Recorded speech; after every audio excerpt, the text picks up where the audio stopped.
Welcome to this very special edition of the KAJ Masterclass Live, the show which ensures that you profit from your time spent here with experts, either through the industry insights, information, or simply learning from them. And today we have Harold Bollaci, CEO of The Veggs, and it manufactures and distributes the world's healthiest 100% plant-based egg substitute. Welcome to the show, Harold. Thank you, AJ. It's great to be with you. Welcome. Welcome to India. And we'll be talking because your product is about, not non-veg, but vegetarianism and about vegan. We will understand better from you, Harold. Firstly, what exactly is, why not eggs and vegs? Well, that's an easy question to answer since I'm promoting the Vegg. The Vegg promotes and distributes a 100% plant-based egg substitute. So why eat a plant-based egg instead of a regular egg? The first reason, my Veggs have more protein than a regular egg. My Vegg Power Scramble has 20 grams of protein per serving, and a chicken egg has 6 grams of protein per serving. So this is first and foremost a nutritional issue, a health issue, and a sustainability issue. It's time that the world realizes that we can no longer rely on animals for our source of food, that we need to be going back to nature and eating healthier. And Veggs are the healthiest way to go when it comes to not eating eggs. And we're very proud of that, by the way. Right, Harold. But what form does this, veg come in? Is it like in the form of an egg, or how does it? Because it sounds like not vegs, but the veg. So what exactly is the form and substance of this thing called the veg? So the Vegg is sold as a powder. All of our products are a mixture and they're a powder, and you simply add water and mix them. And if you're inclined to, you can heat them up either in the microwave or on a skillet. The beauty of Veggs is they don't go bad. We're shelf stable, meaning we don't have to be refrigerated. We don't have to be stored in a dark place or in a cold place. You can leave them on the shelf and they don't go rotten. Whereas, as you know, a chicken egg goes rotten after a while. So it's really easy to use, and we're able to pack a large number of servings into each one of our packages. So there's a value proposition as well. Okay. Now, Harold, there is a lot of, when you talk about it's in powder form, and there is a lot of protein in it. A lot of proteins, this sort of powdered form protein, have become matters of controversy, especially in different, say, maybe in the fitness industry, people who use it, athletes, and a lot of people, bodybuilding and all that stuff. So for a common person, where is this veg available, and how does one differentiate between those sort of powders and this one? How do you differentiate between that it is perfectly all right for the human body, there is no side effect, and this is the actual sort of protein that is what it looks like, what is being told about? Because this has been a problem with those sort of products that have been sold in gymnasiums, in other places in the fitness industry, and it has led to medical problems for so many people. So just to understand from that point of view, differentiation between that sort of powder and this sort of powder. AJ, that's such an interesting and good question. First, we're not meant as a simple protein powder. So for the fitness people who have their protein shake every morning, they're buying protein, whether it's a plant protein or an animal protein or a synthetic protein, and they're drinking it or consuming it with the goal of just consuming more protein for muscle development. We're meant to replace an animal product. So, where what really differentiates us from just a single product protein that people are using for, to your point, bodybuilding, we're meant to replace an animal product, and um, it's not just protein. So in our product, you have the protein base, but then it's followed up with vitamins, nutritional yeast, which give it body and texture. So it's meant to replace an animal product per se, whereas I think protein in its just powder form is meant just as that. It's protein that people are trying to ingest for muscle development. Plant protein, good plant protein is about 60 to 80% soluble into the body and digestible. So when you look at our scramble mix, which has 20 grams of protein per serving and is meant to replicate a scrambled egg, you're getting a high solubility rate together with a high content per serving. So you really can't compare our Veggs to just a standalone protein powder, which, to your point, have become controversial and may or may not have the intended nutritional effect on the recipient. Right, right. So now let's look at the egg from it's in powder form. Yes, sir. Fine. An egg comes in the egg form. It's about the feeling, about the look, about it. So Right. people who are accustomed to having eggs and the look of the eggs, it's a how do they shift from that egg to the egg without losing anything on the taste part, the feel part, and even forget about the nutrition part that obviously people know. But it's what I mean to say is that it's a matter of habit. It's a matter of culture. So you can say so. A lot of people want to have start their day with egg in whatever form. So how can the egg uh, substitute in all those areas when a person actually wants to do that, if a person actually wants to do that? That is the greatest challenge that we encounter on a daily basis. Um, and I can tell you, the VEG distributes four products. Our yolk mix replicates the taste and texture of an egg yolk, um, and the similarities are uncanny. We really have gotten it down really very well. It's if you compared the animal product to our product, I think you'd be really satisfied, as I think a lot of our customers are, since it's our most popular product and it's sold worldwide. The challenge is when you go to that standalone and trying to replicate that scrambled egg and the greasy texture of an animal product that people are so accustomed to. And let's face it, humans have been eating animal eggs for as long as humans have been roaming the earth. Right. So all of a sudden, I'm on your show trying to tell the world that what we've been doing for millions of years is wrong and you need to change. And the challenge um, is is adjusting people's palates and getting them to understand that this is substantially similar, if you will, that it's cholesterol free, that it's healthier, that it's more nutritious. And I think like whenever anybody makes change in their lives, sometimes gradual change is more acceptable and leads to better results rather than just, in this country we call it a cold turkey, where you just give up one thing and replace it with the other. So with all change, it's gradual, but it's attainable.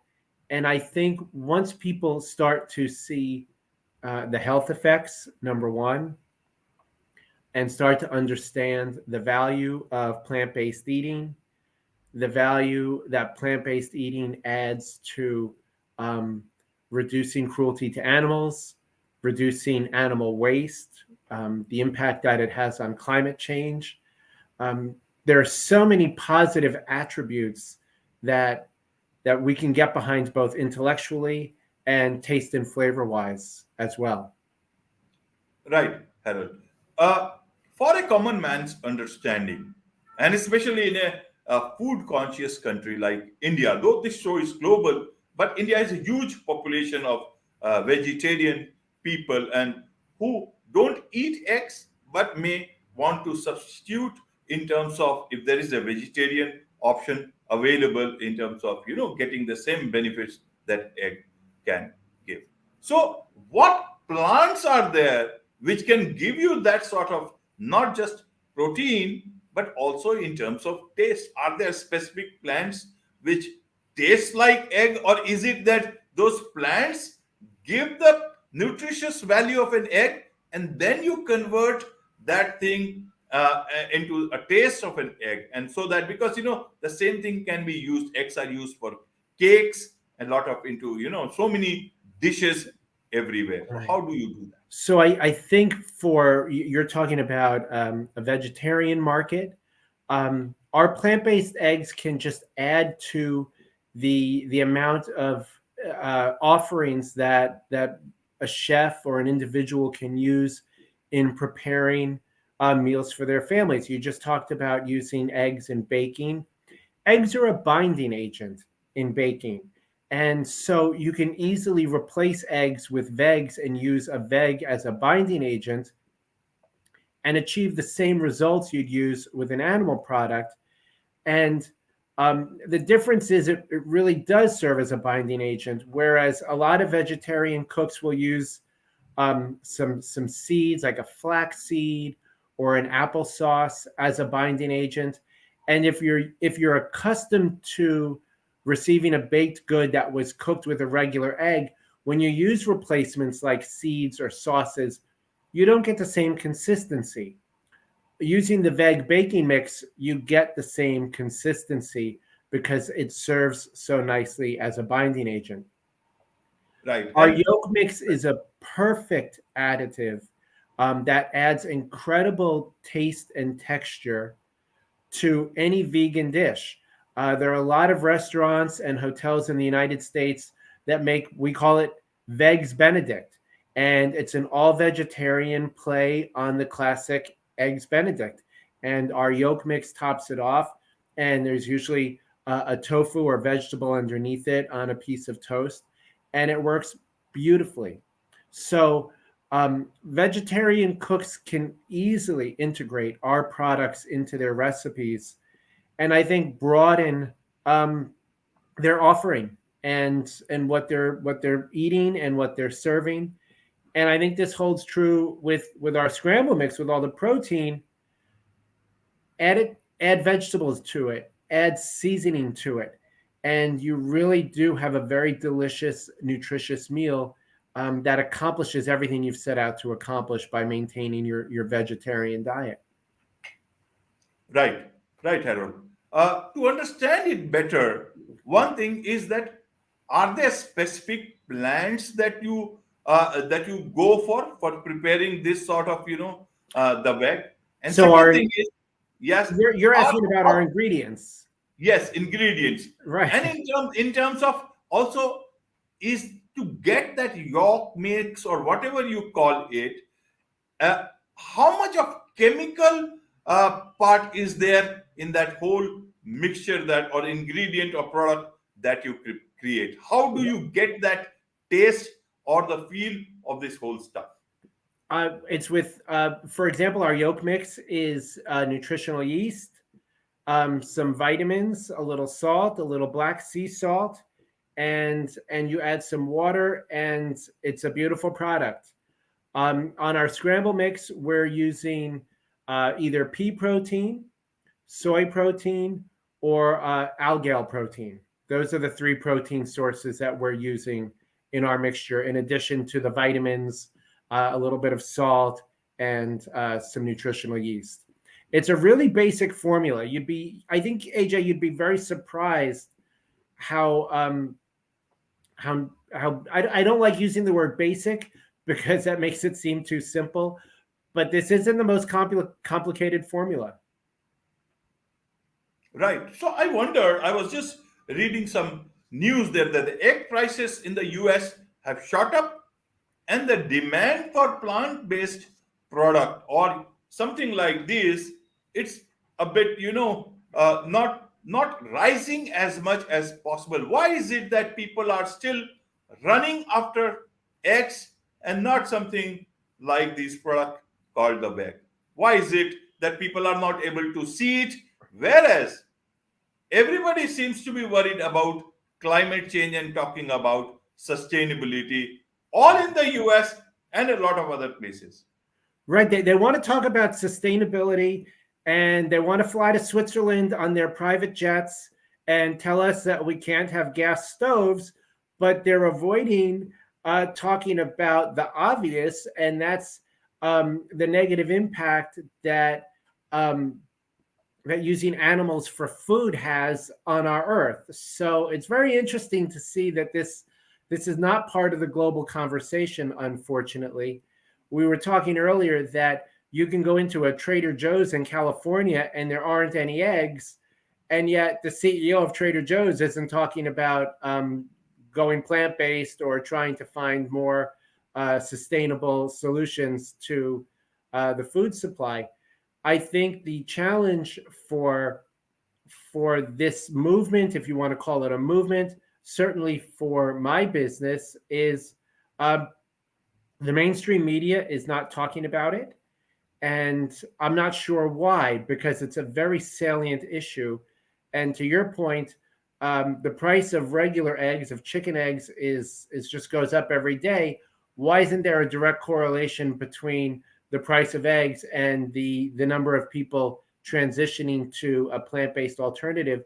And I think a lot of that has to do with education, messaging, marketing, and just humans um, adapt slowly to things sometimes unless they're forced to. So there's any number of challenges in getting this message across and um, making sustainability in food production a part of the global climate change conversation. And it just hasn't reached that level of discussion yet. And I don't know why. I'd love to know the answer to that. Yes, yes. Yeah. People want to eat chicken, but the chicken out of serious conversations. Yeah. It's fascinating. Right, right. But Harold, I wanted to understand, what is an attorney, a New York attorney by trade, doing in this business? Boy, that's the question of the hour. What is a trust and estates attorney doing running a plant based egg substitute? So the answer is uh, a few years ago, a buddy of mine called me up and he said, "You've got to try this product. It's amazing." And I tried it and I loved it. And it just so happened that the founder of the company was selling the company. So the same friend who told me to try it said, "Yeah, I know you have plenty to do, but why don't you look into trying to acquire this? There's something here." And that's really how it happened. I'd love to tell you that it was more detailed than that, but to me, this was just such an obviously good product with infinite potential um, for to make an impact both with the consumer, on the environment, and on all the sustainability issues that we've talked about. But also, I think this company can be very profitable, and the upside here is infinite. It just depends on our ability to adjust our palates and our diets. Right, right. Now, what do you want to do? First, to make it a bit more simple to for a lot of people to understand is that, how is it beneficial for the climate as well as uh, in terms of sustainability? Because if people leave eggs, then they will consume more of plants.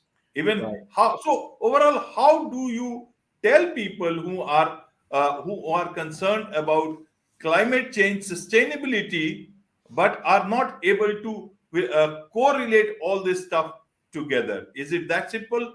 What would you like to tell them? That that's a great comparison, and I haven't thought about it a lot until recently. Consider that there are 1 billion egg-laying birds worldwide, producing 5 million tons of waste per year. If we were to cut that even um, by a percent or two, let alone 5% or 10%, consider the impact we would have on our environment in reducing animal waste and the impact that animal waste has on our environment. When you then say, well, you're going towards plants and plants have to be grown, and by cultivating plants, aren't you damaging the environment? Yeah, this isn't like we're cutting down trees in the Amazon rainforest. We're taking plant protein from viable farms that are sustainable, that are being grown organically and properly. So the impact on the earth in harvesting the plants that lead to plant-based foods is far less impactful um, than the damage we're doing by using animal products and eating and killing animals, together with the amount of waste that animals produce, and whether that's getting into our water supply or our soil or even into the greenhouse gases. So cultivating plants doesn't have that broad-based negative impact that animals do. Right, right. Yeah. So I was just wondering, how are you doing the marketing part of it? You want to reach to supermarket chains, food service, hospitals, nursing homes, and even schools. So it's a tough task to do, Harold. How do you manage? What's the marketing method or mix that you follow? Where have you reached till now? Where do you want to reach beyond? Is it only in the US where there is still a lot of debate going on veganism, non-vegetarianism, and all that stuff, but actually not coming down to happening in terms of things on the ground? Marketing, I think, is a challenge for every company, from Apple to Google to any mom and pop store. That's always getting the message across to the consumer and to the decision makers is, I think, one of the biggest challenges in running a company. Because there's the old saying, if nobody knows you exist, they can't buy your product.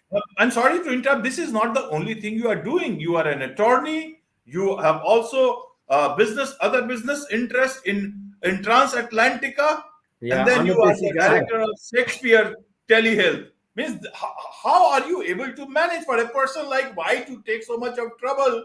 I will live without some dollars more and be having live an easy life. AJ, I'm a workaholic. I love to work. I have a new idea every day. Um, just I'm a serial entrepreneur, and there's a lot to do in life. And I'll sleep sometime in the future, but for now, I love what I do. I love making an impact. I love the individuals.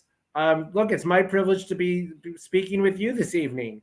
And if I wasn't working on this, I wouldn't have met you and we wouldn't be having this interesting conversation. So, time management is a challenge. Being organized is a challenge. Having the right people that you're working with is key. And being organized is certainly, I think, anybody who runs a business and tries to maintain multiple interests, it's all about organization, time management, knowing when to say when, and it's also your team. And I'm very blessed that I'm very well supported within my family and within my professional network, and the companies have good people working for them. Right, right. And coming to the challenge of marketing, sorry I interrupted you, but just I was, quite amazed by how you manage so many things together. How do you manage? How are you managing this marketing challenge? Because you have a very wider vision, a very good vision at that. Yeah, thank you. The marketing is, I will confess, it is the biggest challenge. Marketing is very expensive. A lot of what I'm trying to do is organic marketing, um, and just getting, having a conversation with you today is very valuable marketing, and I can't thank you enough for that opportunity. It's word of mouth. Social media is a huge part of marketing, consumer referrals, influencers, obviously paid advertising. Everything adds up to getting your product out there and getting it noticed. And thankfully, we really are a leader in our space. So a lot of people come to us because there's just not a lot of good products in this area. So we're blessed that some people do come to us, but the challenge is always getting out there to the consumer, getting people to support the product and buy the product, and recognize its positive attributes. I don't think anyone has a definitive answer to this question, but it's obviously multifaceted. Right. Yeah. So, people who have come to know about this product, where can they buy it? And for a person like me in India and so many others, how do they get hold of this product? Is there a way? Are you getting to Indian market or markets like that, China market? A lot of people there are everywhere in the world are non-vegetarian, but a lot of people are turning towards vegetarianism, veganism. So how do you plan to reach the global market as such? AJ, I am dying to get into the Indian market, and regrettably, we do not have any distribution in India at this time, though we do get a lot of interest and inquiries from Indian companies. We're distributed in the Middle East. We're in Dubai, Bahrain, Israel. I think we're in Saudi Arabia. The Australians love us. The Europeans love us. The Canadians love us. We have a fairly good market base here in the United States. And this has been a really pivotal year for the company. We're in 3 distributors nationwide, going into more. So we're really getting into the big box stores here in the United States. And I think that's going to really help grow the company and lead us into food service and universities and hospitals. Because it seems straightforward to me. Why wouldn't we be in every breakfast buffet in the country? If people are eating eggs somewhere, obviously I think they should be eating Veggs. And then, of course, our products are available on Amazon, on our website, and other retail networks. And how do people know that it is your product and not something fake, not something that has come up, by any other person who is not serious about their product, but yours is, because there is a lot of fake product available I online. know, yeah. How do I know about it? Well, you have to rely on the packaging, and if there's ever any doubt, please reach out to us directly, and we will authenticate the package that you're buying our product in. We have a very recognizable package, 4 different colors for 4 different types of products. Our brand is very clear. It's the Veg with a chicken. So hopefully, if anyone's familiar with the brand, they'll recognize its attributes. That's a great Right. question. Yeah. Right, Harold. And how do people reach out to you if they want to discuss about distribution of this product? Is there a way? Is your LinkedIn or online? How do they do that? Sure. So they can email me directly at info@theveg, THEVEGG.com. If you search Google for our company, you'll be drawn to our website and can communicate with us through the website. You can see me at LinkedIn at Harold Bollaci, and I'm easy to find. So I think if someone wants to communicate with us, they can find me. Right. I appreciate you asking. Thank you. Yeah. You are welcome, and you are easy to find. But people would like to find the Veg for now, and maybe together, both of you, because for a lot of people may want to do business with you. I Now, hope so. my last question to you, Harold, is that uh, your understanding about animal food and about the problem you had some time back about, uh, esophagus, if I am pronouncing it correct. And that is the time you realize. Can you tell us about, the side effects of consuming too much animal based products, or what is your experience? We'd not like to generalize this, but how Right. people can, go towards a better life. So I have a rather interesting personal story. I was born without an esophagus, and the esophagus is right about here, and it takes food from your throat into your stomach. So it's the conduit for food into your stomach.